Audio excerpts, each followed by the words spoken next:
Hello everyone, मेरा नाम है रति दीक्षित। मैं एक इंटीरियर डिज़ाइनर हूँ, साथ ही साथ स्केच आर्टिस्ट हूँ। तो आज के दिन की शुरुआत कुछ इस तरह से रही, क्योंकि ठंड शुरू हो चुकी है। तो सबके घरों में इस तरीके से, जो लोग भी इंडिया से हैं, जो विलेज कल्चर से जुड़े हुए हैं, उनके घरों में आज भी इस तरीके से खाना बनाया जाता है ठंड के समय में। कभी कदार अब बनता है लोगों के घर में, क्योंकि अब सबके घर इतने ऑलरेडी मॉडर्न हो चुके हैं, तो अब ये ज़्यादातर होता नहीं है। बट इसके खाने का टेस्ट कुछ अलग ही होता है।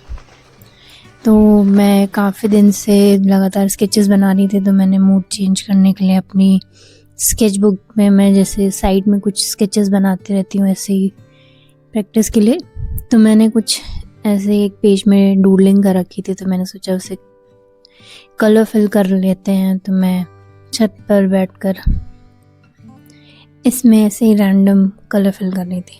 इसका कोई मोटिव नहीं था कि इसे अच्छा बनाना है कि कैसा बनाना है, और मुझे कलर में इतना इंटरेस्ट नहीं है, तो मैं जस्ट फिल कर रही थी। तो ऐसे ये उतना अच्छा भी नहीं बना, बट जस्ट कि काफ़ी दिन बाद मैंने कलर पेंसिल ट्राई करी थी। ये स्टेडलर की कलर पेंसिल्स हैं।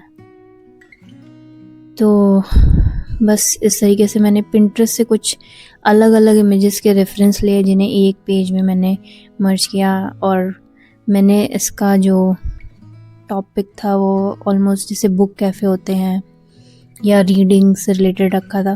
विंटर में लोग बुक्स रीड करना पसंद करते हैं, तो कुछ इस तरीके का नीचे बुक शॉप थी, ऊपर बुक, कॉफ़ी, प्लस ये कुछ कार्टून कैरेक्टर्स थे, उन्हें मर्ज करके मैंने कुछ केक, लेटर और ऐसा एक कोजी सा वाइब का डूडल बनाया था, जिसमें मैंने कलर फिल करे और बस थोड़ा मॉर्निंग टाइम एंजॉय करा। और ये कंप्लीट होने के बाद मैंने अपना जो स्केच, मैंने एल्विश यादव का स्केच जो बनाया हुआ है, उसका पूरा प्रोसेस मैंने इसी वीडियो में आगे अटैच कर रखा है। ये उतना ज़्यादा लंबा नहीं है, जस्ट कि मैंने कुछ किया था, तो मैंने सोचा कि मैं उसकी कुछ क्लिप्स इसमें शेयर कर देती हूँ इस व्लॉग में। तो ऐसा कुछ इसको दिखाने का एजेंडा नहीं था, जस्ट कि मैंने ऑलरेडी बोला हुआ है कि मैं जो भी आर्ट रिलेटेड करूँगी तो मैं उसका कुछ ना कुछ आपको दिखाती रहूँगी, भले ही मैं उसका फुल प्रोसेस ना दिखाऊँ, बट मैं एक आइडिया दे दूँगी कि मैं साइड में क्या क्या चीज़ें करती रहती हूँ। तो ये कुछ ऐसा प्लान नहीं था, ये बस मुझे थोड़ा मूड चेंज करना था, तो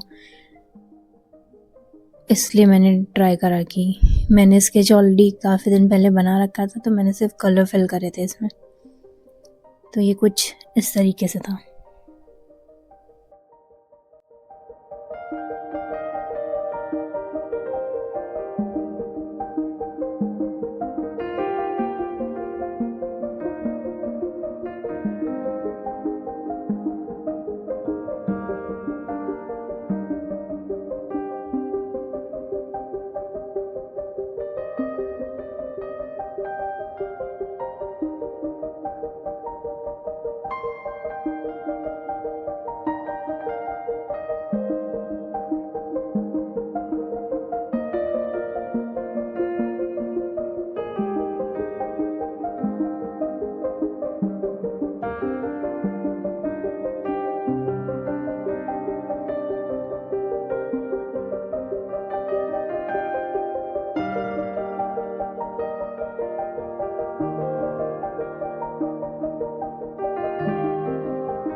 तो अब हम लोग स्टार्ट करेंगे एल्विश यादव का स्केच, जिसका ओवरऑल प्रोसेस मैं शेयर करने वाली हूँ।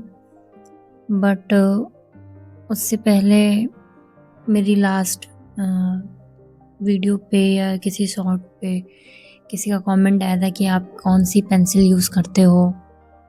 तो वैसे तो मैं ओवरऑल जो भी मटेरियल है उसके ऊपर एक प्रॉपर वीडियो बना दूँगी कि मैं कौन सी पेंसिल यूज़ कर रही हूँ, वो क्या प्राइस में आ रही है या क्या भी है, वो ओवरऑल मैं आपको प्रॉपर वीडियो में एक्सप्लेन करूँगी। अभी के लिए मैं बता देती हूँ कि जो मैं पेंसिल सेट यूज़ करती हूँ ग्रेफाइट का, जिसमें HP से लेके आपको 10B तक के पूरे ग्रेड मिल जाएंगे, वो मुश्किल से मुश्किल मुझे लगता है 50 रुपये का सेट ही आता है। ऐसा कोई बहुत महंगा नहीं आता है। हाँ, लोगों को स्टार्टिंग में मुझे भी लगता था कि पेंसिल्स का बहुत इफ़ेक्ट होता है स्केचेस पे।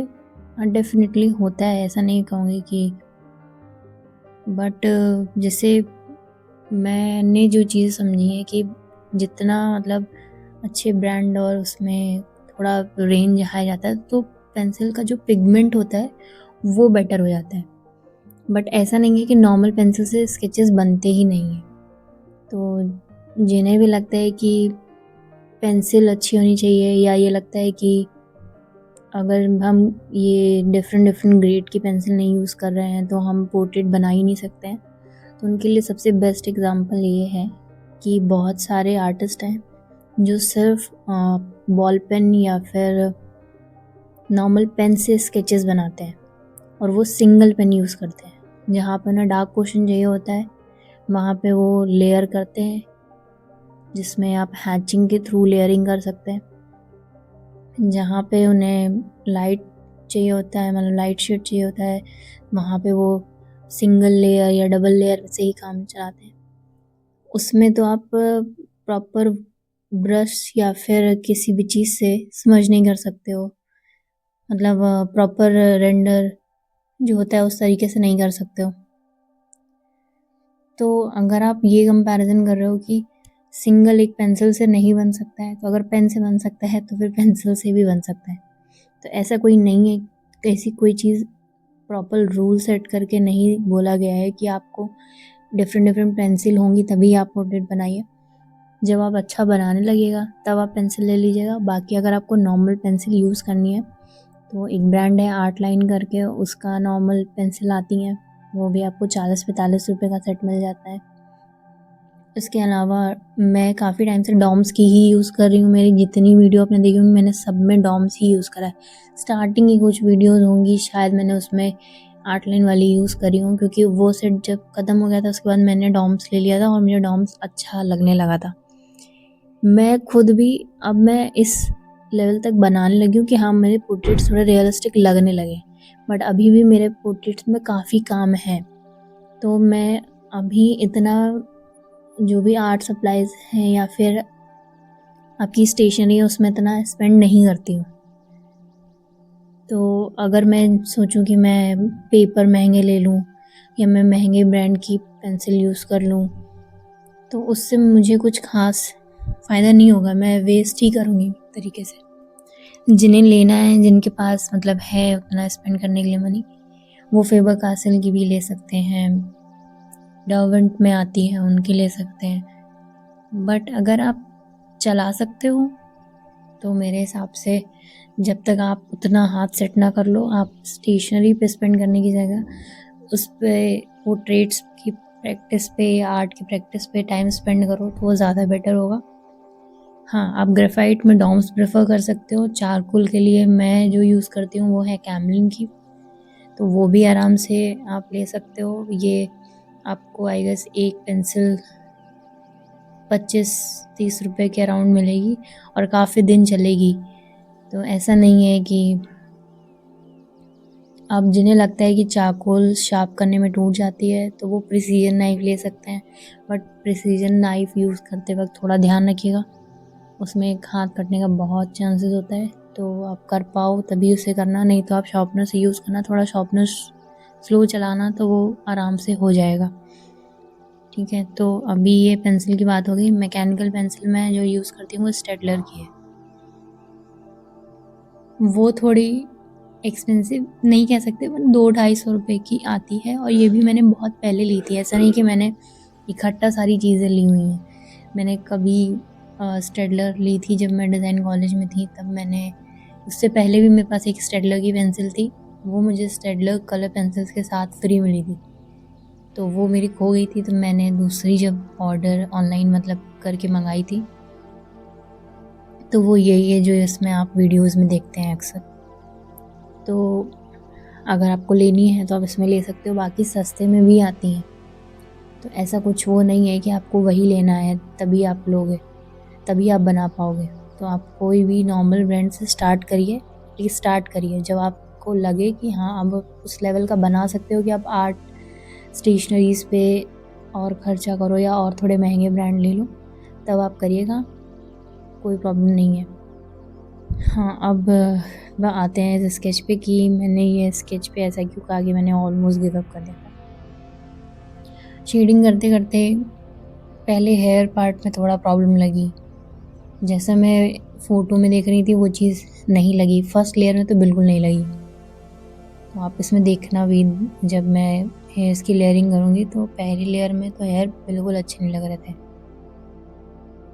देन मैंने दूसरी लेयर करी, फिर जब मैंने ब्रश यूज़ करा तब उसका थोड़ा इफ़ेक्ट आना शुरू हुआ, तो बाल जो थे फ़ोटोज़ से अब मैच करने लगे थे, तो मुझे थोड़ा रिलैक्स फील हुआ कि चलो एटलीस्ट ये पार्ट सही हुआ।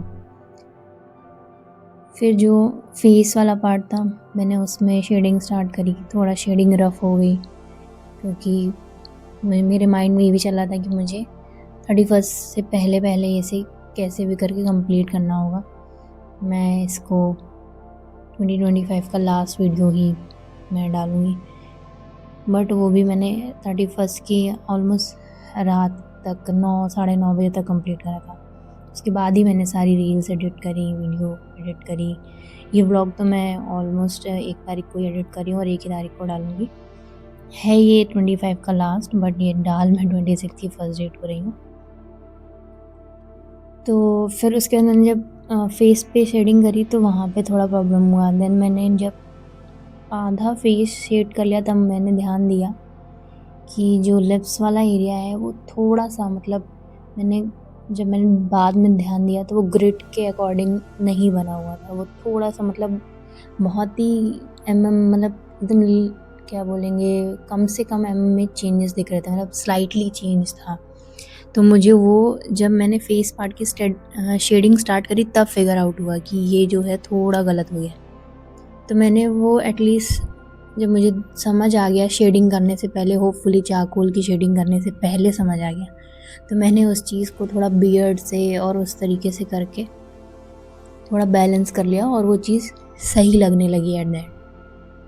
थोड़ा बहुत मुझे लाइंस इरेज करके थोड़ा प्रॉपर करना पड़ा। मैं पूरा इरेज नहीं कर सकती थी क्योंकि ऑलमोस्ट बन चुका था, मतलब आधा फेस बन गया था। अब मैं इरेज करती तो जो शेडिंग जहाँ पे आप इरेज करते हो तो फिर वो बाद में करोगे तो मर्ज करने में बहुत दिक्कत होती है, एटलीस्ट उनको होती है जो अभी जिनको बहुत एक्सपीरियंस नहीं हुआ है।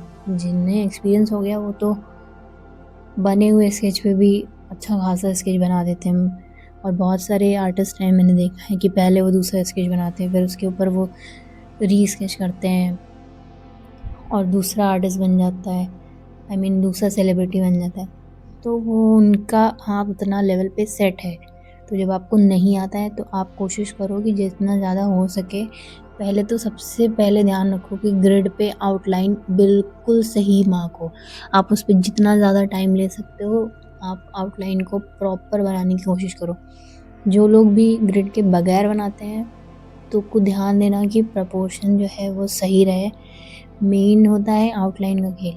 फिर शेडिंग तो आप धीरे धीरे करके ही समझोगे, बट अगर आपने आउटलाइन ही गड़बड़ कर दी तो आप कितनी भी शेडिंग कर लो वो पोर्ट्रेट सही नहीं बनेगा। अब बात करते हैं कि अगर सपोज़ आपने आउटलाइन भी सही बनाई, शेडिंग भी मतलब आपने करना सीख लिया, आपको पता चल गया कि कैसे शेड करना है, कहाँ डार्क देना है, कहाँ लाइट देना है, फिर ऐसा क्या होता है जो दूसरे आर्टिस्ट का अच्छा बन जाता है और आपका उस लेवल तक नहीं बन पाता है। मेरा भी अभी, मैं सही बताऊँ तो मुझे नहीं लगता है कि मैं अभी उस लेवल पे मैच कर पाई हूँ, बट मुझे चेंजेस दिखते हैं। पहले स्केच से आप इस स्केच को अगर कंपेयर करेंगे तो काफ़ी चेंजेस दिखते हैं। तो उसमें उस स्केच से इस स्केच तक आने में मुझे जो चीज़ नोटिस हुई है, हर स्केच के साथ आपकी ऑब्जर्वेशन स्किल इतनी बेटर होती जाएगी ना कि जो आप पहली फ़ोटो में आप सिर्फ ये सोचते होंगे कि हाँ ये फ़ोटो बनानी है, दूसरी फ़ोटो में आप सोचोगे कि अच्छा आई पार्ट थोड़ा उस पे काम करना पड़ता है, फिर तीसरे में आप सोचोगे थोड़ा हेयर पे काम करना पड़ता है। फिर जब आप कम से कम 20-25 पोर्ट्रेट बना लोगे तो आपको रियलाइज़ होगा कि नहीं, आपको हर एक पार्ट पे कहाँ पे आपको मतलब टेक्सचर क्रिएट करना है, कहाँ आई में और मतलब आईलिड दिखानी है, कहाँ और ज़्यादा लाइंस दिख रहे हैं, थोड़ा मतलब चाहे कम एज का इंसान का स्केच हो, चाहे बहुत ही एजेड का हो, थोड़े बहुत फेस पे लाइन टेक्सचर होते ही होते हैं। तो जब आप उन माइन्यूट डिटेल्स पे ध्यान देने लगते हो तो आपका स्केच अपने आप ही बाकी बड़े बड़े आर्टिस्ट के लेवल पे धीरे धीरे धीरे करके बिल्ड होने लगता है। अब आप सोचो कि एकदम मैच कर दोगे उन लोगों से, तो नहीं होगा, मैं नहीं अभी कर पाई। मुझे तो अभी भी लगता है कि मुझे उस लेवल तक पहुंचने में 2-3 साल तो आराम से लगेंगे। 2-3 साल के बाद मुझे कॉन्फिडेंस आएगा कि हाँ भाई कुछ बनाया है मैंने। तो मेरा एजेंडा ये बताने का नहीं है कि आप 2-3 साल पहले उतना अच्छा नहीं बना सकते। सबका अपना पेस होता है, सबको पता है कि वो कितना टाइम दे सकता है एक चीज़ पे और कौन कितनी जल्दी सीख जाता है। मेरा अपना लर्निंग प्रोसेस है, किसी का स्लो होता है, किसी का फास्ट होता है, किसी को अब ये ऐसी चीज़ नहीं है कि आपने आज सीखी और कल आप बना दोगे।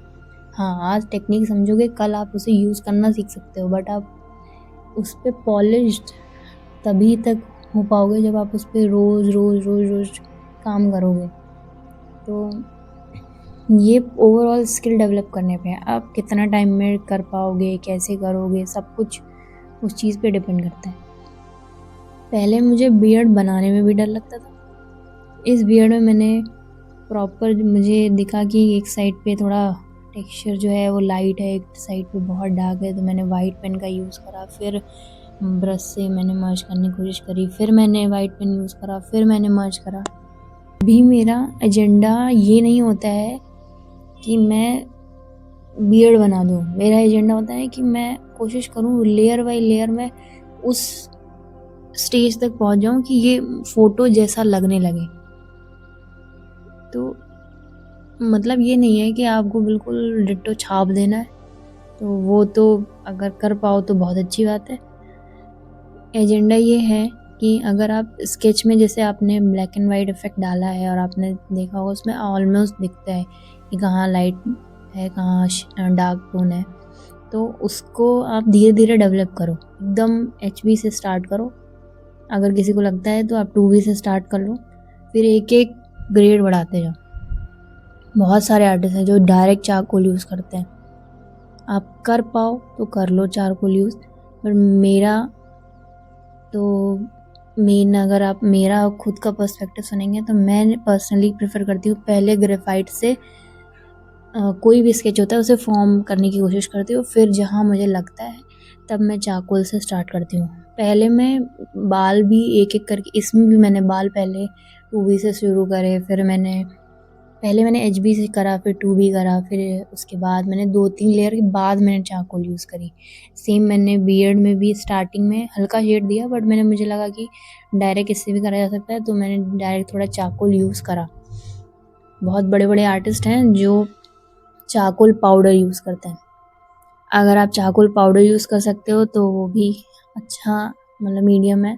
मैं पर्सनली अभी प्रेफर नहीं करती हूँ क्योंकि मैं करूँगी, मैं ज़रूर करूँगी, मुझे चाहिए कि मैं उस लेवल तक काम कर पाऊँ कि मैं चारकोल पाउडर को भी हैंडल कर पाऊँ। मेरा मेन एजेंडा है पहले स्केचिंग के लिए अच्छी कर लेते हैं, फिर मीडियम चेंज करना या फिर मीडियम एक्सप्लोर करना तो हम लोग बाद भी कर सकते हैं। तो अभी मैं पेंसिल से कंफर्टेबल हूँ, तो मैं पेंसिल से ही जितना बेटर हो सकता है एक-एक करके मैं करूँगी। जिस दिन मुझे इतना लेवल पे कॉन्फिडेंस आ जाएगा कि हाँ, चारकोल अब मेरे बस है कि मैं डायरेक्ट यूज़ करना शुरू करूँ, तो मैं चारकोल पाउडर एक्सप्लोर करूँगी। पहले मेरा मेन एजेंडा है कि मेरे स्किन में वो टेक्सचर आने लगे, मैं उतना डिटेल में सब कुछ जो भी मतलब स्केच है उसके स्किन में टेक्सचर फ़ील हो। एक-एक बाल जिस तरीके से आप अदर आर्टिस्ट के देखोगे एकदम क्लियर समझ में आते हैं, जब वो इफ़ेक्ट मैं देने लगूँगी, तब मैं इतना स्टेशनरी पे स्पेंड करूँगी, तब मैं अलग अलग मीडियम पे जाऊँगी। तो मुझे भी लगता है कि मेरे पास महंगे आर्ट या फिर स्टेशनरी मतलब आर्ट से रिलेटेड हो जो भी चीज़ें हैं, बट अगर आपको बनाना ही नहीं आता तो आप इतना महंगा लेके करोगे क्या? तो मुझे अभी पर्सनली फ़ील नहीं होता है कि मैं इतना अच्छा बना लेती हूँ कि मैं जाके इतना खर्चा कर लूँ। बहुत महंगे आते हैं, मैं बताऊँ आपको तो पेंसिल्स भी बहुत महंगी आती हैं। इवन आपके कलर्स होते हैं, पेंसिल कलर्स में तो जो मैंने स्टेडलर का लिया वो उस टाइम पे 2000 के लगभग मिला था, तो अभी पता नहीं कितने का है क्या है। तो रेंज है इसमें, आप 4000 की होते हैं। मैंने फेबर कासल का एक सेट देखा था जिसमें शायद 48 या कुछ तो मतलब थे क्वांटिटी में, जो 10,000 का पूरा सेट था। तो फेबर कासल में भी रेंज है, एक एक्सपेंसिव रेंज है और एक नॉर्मल जो बच्चों के लिए है। ऐसा नहीं है कि आप सोचो कि अरे वो तो नॉर्मली मिल जाते हैं, नहीं, स्टेशनरी बहुत महंगी आती है, ऐसा नहीं है। पहले एक्सप्लोर आप नॉर्मल रेंज वाली चीज़ों से करिए, फिर जब आप इतना अर्न करने लगो, मैं उन लोगों के हिसाब से बोल रही हूँ जैसे जो कॉलेज लाइफ में है, वो अपने पेरेंट्स से जिद करते हैं कि अब मुझे चाहिए, मुझे ला के दो, या स्कूल में है मुझे ये वाला ब्रांड नहीं चाहिए। अगर आप अफोर्ड कर सकते हो तो लो, मेरी तरफ से कोई वो नहीं है और मैं किसी को रोक भी नहीं रही हूँ, जिसको लेना है ले लो। मैं सिर्फ अपना खुद का बता रही हूँ एक्सपीरियंस। तो मुझे पर्सनली अभी उसकी नीड उतनी फील नहीं होती है। जब मुझे इसी चैनल से अगर लगने लगेगा कि मेरे पास इनकम जनरेट हो रही है, तो मैं उसी इनकम को यूज़ करके अपने आर्ट की जो भी जर्नी है उसमें मैं लगाऊंगी। मुझे भी चाहिए मेरा स्टूडियो और बेटर हो। अभी मैंने एक रूम में पूरा स्टूडियो सेटअप कर रखा है। मैं भी चाहती हूँ कि मेरा पास उतनी अर्निंग हो कि मैं इतने महंगे कलर्स यूज़ कर सकती हूँ। अभी मैं एज एन इंटीरियर डिज़ाइनर काम करती हूँ। मैंने रिसेंट में जॉब क्विट करी है, तो ऐसा नहीं है कि मेरे पास इतना पैसा आ रहा है कि मैं सारा खर्चा इसी चीज़ पे कर दूँ। मुझे और भी चीज़ें बैलेंस करनी पड़ती हैं, बट मैं अपनी तरफ से पूरी कोशिश कर रही हूँ कि अगर मेरा ये पेज चल जाता है तो मेरे लिए भी अच्छा होगा और मैं और ज़्यादा से ज़्यादा अपने आप को पुश कर पाऊँगी, क्योंकि मुझे पर्सनली आर्ट मतलब स्केचिंग करना बहुत पसंद है। अभी मुझे लगा था कि एटलीस्ट 2025 एंड होने से पहले मेरे 100 ही सब्सक्राइबर हो जाए, बट वो 96 पे जाके रुक गए। मुझे अंदर से तो ये लगा कि एक तो बढ़ ही नहीं रहे हैं और इतने भी नहीं बढ़ रहे हैं, तो थोड़ा अफसोस तो होता है, बट कोई नहीं, अब ट्राई करेंगे। अभी मेन एजेंडा ये नहीं है कि मेरे सब्सक्राइबर ज़्यादा हो जाएं, या मुझे मेन अपनी स्केचिंग पे काम करना है। मैं डाल इसलिए रही हूँ इस पर, इससे मेरी कंसिस्टेंसी मेंटेन रहती है। मेरे दिमाग में रहता है मुझे कुछ नया बनाना है, मुझे कुछ नया डालना है। जब मैं डालूँगी तो मुझे कुछ नया चाहिए होगा, तो इसके लिए मैं और ज़्यादा स्केचेस बनाती हूँ और ज़्यादा मेहनत करती हूँ। मैंने DIY सीरीज़ करी तो मैंने और मीडियम एक्सप्लोर करने की कोशिश करी। मैंने भले ही बहुत छोटी छोटी चीज़ें करी, बट मैंने कुछ ट्राई करा, मैंने कुछ बनाया। मेरे लिए वो भी बहुत ऐसा रहा कि मैंने बहुत टाइम बाद ऐसे स्कूल टाइप एक्सपीरियंस करा कि हाँ मैं कुछ क्राफ्ट कर रही हूँ, या मैंने कुछ मंडाला बनाया, तो पेन से मैंने पेन का मीडियम यूज़ करा, तो मुझे अच्छा लगा वो चीज़। तो मैं सबको सजेस्ट करती हूँ कि बनाओ जो बना सकते हो। ऐसा कोई रूल नहीं है कि ये नहीं बनाना है, वो नहीं बनाना है, या इतने स्ट्रॉन्ग स्केचेस नहीं कर सकते हो तो नॉर्मल डूडलिंग करो, कुछ भी करो। जो घर में नॉर्मल लिखने पढ़ने के लिए पेन्स यूज़ करते हो, उन्हीं पेन से कुछ बना लो अगर आर्ट में इंटरेस्ट है। जब होगा उतना तो आगे करा जाएगा। तो मेरा मेन एजेंडा है, अगर मेरा पेज ग्रो करता है तो मैं डेफिनेटली कोशिश करूँगी अपने इस चैनल को जितना ज़्यादा से ज़्यादा हो सके मतलब इस पे एक्टिव रहने की। तो देखते हैं 2026 में क्या होता है, मेरा पेज ग्रो करता है कि नहीं करता है, मुझे फॉलोअर्स सब्सक्राइबर मिलते हैं कि नहीं मिलते हैं। अब ये सब तो मुझे नहीं पता है, मैं इतना ज़्यादा फ़िलहाल नहीं सोच रही हूँ, बट अगर बढ़ जाते हैं तो सब जो भी स्टार्ट करता है तो हर इंसान को लगता है कि मेरा चैनल ग्रो कर जाए, मेरे से भी लोग कनेक्ट करें। और मैं कोशिश करती हूँ, अगर मेरे पेज पे कोई भी कमेंट करता है मैं सबको रिप्लाई करती हूँ। अगर कोई क्वेश्चन पूछता है तो मैं उसका क्वेश्चन का आंसर देती हूँ। कोई अगर कुछ कमेंट करता है, कुछ मेरे आर्ट को कुछ तारीफ़ करता है, या अगर कुछ गलत भी बोलेगा, या मतलब गलत इन द सेंस कि अगर कुछ नहीं अच्छा बना है तो वो मुझे बता रहा है, तो मैं हर चीज़ को अप्रिशिएट करती हूँ। मुझे ऐसा कोई दिक्कत नहीं है। आप लिखो, कम से कम कुछ तो लिखो, मुझे आइडिया तो हो कि मैं क्या कर रही हूँ, सही कर रही हूँ, नहीं कर रही हूँ। तो मुझे मतलब you guys are most welcome, आप कुछ भी लिख के जाओ। तो मैंने ऑलमोस्ट इस स्केच पे मतलब गिव अप इसलिए भी कर दिया था, मुझे लगा था कुछ हो नहीं रहा है, मतलब उस लेवल पे कि मैं पुश करती हूँ, बट मेरे अंदर ये कहा था कि मैंने कुछ चीज़ शुरू करी तो मैं इसे बीच में नहीं छोड़ सकती। तो मैं अपना एक बार तो 100% ट्राई करूँगी, फिर नहीं होगा तो फिर अलग बात है। अब यूट्यूब चैनल ग्रो करेगा नहीं करेगा तो अलग बात है, बट मैं स्केचिंग तो नहीं छोड़ूँगी, ये मैंने डिसाइड कर लिया है। भले मैं ऐसे ही डालती रहूँ रैंडम, मेरा बढ़ेगा तो बढ़ेगा, नहीं बढ़ेगा तो बढ़ेगा, नहीं बढ़ेगा तो नहीं बढ़ेगा, बट मैं स्केचिंग नहीं छोड़ूँगी। तो अब मुझे पर्सनली, और मुझे रिसेंट में मैंने वाटर कलर के मैंने कुछ पेंटिंग्स बनाते हुए वीडियोस देखे, तो मुझे थोड़ा वो मीडियम भी अच्छा लगा देखने में। हालांकि मुझे कलर में पता नहीं क्यों नहीं उतना कॉन्फिडेंस आता है, बट मेरा मन है तो मैं जल्दी शायद वाटर कलर ले लूँ, तो उससे रिलेटेड भी हम लोग वीडियो बनाएंगे। मैं उसमें भी पोर्ट्रेट बनाना सीखूँगी। उसमें तो मुझे बिल्कुल नहीं आता। मैंने नहीं ट्राई करा है, मुझे लगता है मैंने स्कूल में कभी ट्राई करा हो तो करा हो, अभी तो मुझे बिल्कुल नहीं याद है। और मैंने यूज़ भी करे तो एक्रेलिक यूज़ करे हैं, उसमें भी मैंने बस ऐसे जैसे कुछ क्राफ्ट में पेंटिंग के लिए होता है, उसमें ऐसे जो आपको कुछ मीडियम एक्सप्लोर करना या कितना शेडिंग वेडिंग का कुछ वो नहीं होता है, बट ठीक है मतलब जो भी है। तो अब मैं उसको पहले प्रॉपर वीडियोस देख देख के सीखूँगी, फिर आप लोगों से भी शेयर करूँगी क्या बनता है नहीं बनता है, तो वो उसका भी अपडेट दूँगी अगर मैंने ले लिया तो। तो ये रहा मेरा 2025 का लास्ट वीडियो और लास्ट स्केच। आई होप आप लोगों को अच्छा लगा हो और मेरी बातों से आप लोग बोर नहीं हुए हो। तो मैं कोशिश करूँगी 2026 में आप लोगों को मेरी वीडियोस देखने में बिज़ी रखूँ, और मैं ज़्यादा से ज़्यादा वीडियोस अपलोड करूँ, और मैं ज़्यादा से ज़्यादा स्केचिंग प्रैक्टिस करूँ। तो आई होप आप लोगों को ये वीडियो अच्छा लगा हो। अगर अच्छा लगा हो, आप यहाँ तक आपने वीडियो देख ली हो, तो प्लीज़ प्लीज़ प्लीज़ मेरे चैनल को सब्सक्राइब कर दीजिएगा और लाइक कर दीजिएगा, और कमेंट भी करिएगा। आप मुझे नए नए आइडियाज़ दे सकते हो। तो मैं जल्द ही आपको नई वीडियोस के साथ मिलूँगी।